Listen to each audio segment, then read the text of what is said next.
घरोडी बस्ताकोला क्षेत्र के बेड़ा विभागीय बंद परियोजना के पास शनिवार को जनता मजदूर संघ कुंती गुटका सभा का आयोजन हुआ। मुख्य अतिथि जनता मजदूर संघ के संयुक्त महामंत्री व जेबीसीसीआई सदस्य सिद्धार्थ गौतम उर्फ मनीष सिंह ने कहा कि जनता मजदूर संघ कभी जातिवाद की राजनीति नहीं करती है, हमेशा मजदूर हित में संघर्ष करता रहा है और भविष्य में भी मजदूरों के अधिकार दिलाने में प्रयासरत रहेगा।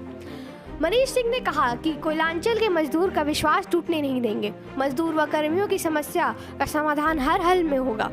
जेबीसीसीआई की बैठक में बीसीसीएल कर्मी व ठेका मजदूरों के प्रमुख सदस्य पर समस्याओं पर चर्चा कर समाधान का प्रयास किया जाएगा।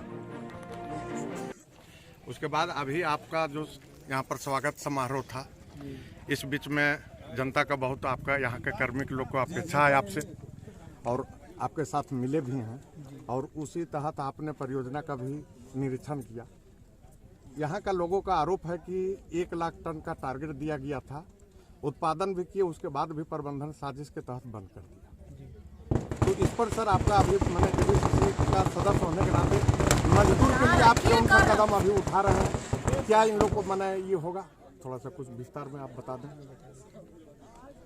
देखिए, एक बात मैं आपको स्पष्ट रूप से बता दूं कि डिपार्टमेंट या बीसीसीएल कोई भी डिपार्टमेंटल पैच चलाने का उनका कोई ऐसी उनकी कोई मंशा नहीं है।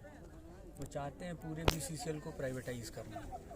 और हम लोग बीइंग अ ट्रेड यूनियन, हम लोगों का यह मानना है कि जितना मैन पावर और जितना रिसोर्सेज बीसीसीएल के पास है, यदि आउटसोर्सिंग में बिल्कुल हम लोग ये नहीं कह रहे हैं कि वो आउटसोर्स नहीं करें, कोयला ज़रूर करें, लेकिन उसके साथ साथ जितना रिसोर्सेज उनके पास है, जितना मैन पावर है, यदि उसका सही इस्तेमाल हुआ तो ऐसे डिपार्टमेंटल कई पैचेस बीसीसीएल में शुरू हो सकते हैं और वो ना सिर्फ प्रोडक्शन देंगे बल्कि आउटसोर्सिंग से कहीं ज़्यादा प्रोडक्शन देंगे। और जो ये बीसीसीएल का रोना है कि हमारे पास फंड नहीं है या पैसा नहीं है, ये सारी समस्याएं जो है ख़त्म हो जाएंगी। तो हम लोगों का तो यह मानना है कि यदि बीसीसीएल ईमानदारी से प्रयास करे और हम लोगों का भी पूरा सहयोग रहेगा तो कई ऐसे डिपार्टमेंटल पैचेस हैं जिनको छोटे छोटे फॉल्ट लगा करके बंद कर दिया बीसीसीएल ने, वो चालू हो सकते हैं। सर, यहाँ आउटसोर्सिंग का एक लोडिंग पॉइंट भी चलता था असंगठित का, जिसमें लगभग 500 मजदूर यहाँ काम करते थे, उसे भी बंद कर दिया गया और यहाँ का उत्पादन यहाँ का स्थानीयों को न प्राथमिकता देकर यहाँ का कोयला दूसरे क्षेत्र में भेजा जा रहा है, जिससे यहाँ का लोग को बेरोजगार बनाया गया। जबकि उत्पादन यहाँ का क्षेत्र, यहाँ का कोयला, यहाँ का हर चीज़, यहाँ का डस्ट धूल कण सबको यहाँ का खाया लोग, और कोयला किसी और को रोजगार के लिए दिया जा रहा है। सर, उस पर देखिए, इसमें 2 बातें हैं।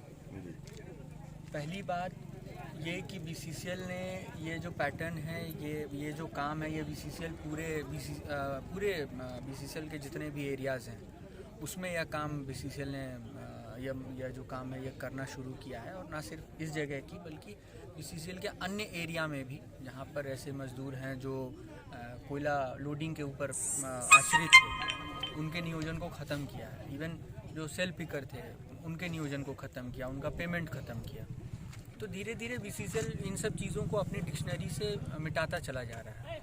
और हम लोगों का प्रयास है कि जितना हो सके, जिस रूप में हो सके, जो लोकल लोग हैं कम से कम उनका रोज़गार सुनिश्चित हो कोयला के माध्यम से। क्योंकि अगर देखा जाए तो सबसे पहले सबसे ज़्यादा अगर कोई सफ़र करता है तो यहाँ के लोकल लोग करते हैं, चाहे वो प्रदूषण हो या कई अन्य तरह की बीमारियां हैं जिनसे इनको जूझना पड़ता है।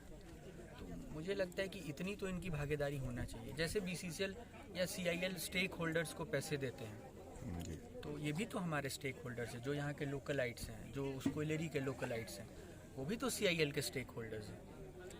तो उनको भी स्टेक होल्डर की तरह ही ट्रीट करना चाहिए, उनसे भी व्यवहार वैसा ही होना चाहिए और उनको जब सीआईएल को सुनिश्चित करना चाहिए उनको रोजगार का अवसर मिले। सीएसआर के तहत कोई विकास कार्य नहीं हो रहा है। देखिए, मैंने तो पहले ही कहा कि यदि नेता ईमानदार हो जाए तो काम तो ज़रूर होंगे, लेकिन मैं समझता हूँ कि ईमानदारी की थोड़ी कमी है। जो लोग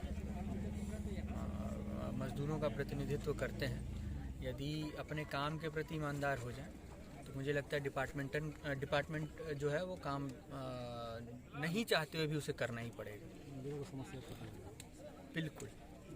मैंने देखिए अपने वक्तव्य में भी कहा कि 100% समस्या का निदान नहीं हो सकता, लेकिन यदि ईमानदारी से प्रयास किया जाए तो कम से कम स्थिति को थोड़ा सुधारा जा सकता है।